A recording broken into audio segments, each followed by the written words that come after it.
Nič, veste kaj, s gospodom Zoranom se poznamo že 20 let, tako da ni prav taki problem skuhati njemu najljubše stvari. Gospod Zoran je velika oseba in zelo, kako bi rekel, zelo ima rad vse take poštene osnovne sestavine. Ampak recimo, kaj je njegova najljubša jed? Njegova najljubša jed, veste kaj, jaz zmeraj, ko me vprašajo kaj od osebne stvari, mojih gostov rečem, ja, veste kaj, jaz nisem od tukaj. Nisem od tukaj doma, tako da to res ne morem povedati, ker pač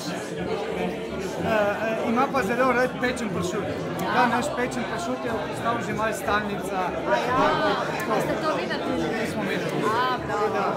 Danes smo pripravili pečen pršut v kruhu, naš hrenov premaz in zdraven kozarček rozeja Dvorec Zemun. Odlično. Samo če se še predstavite, vem, da ste Tomaž. Ja, sem Tomaž Kavčič. Kavčič.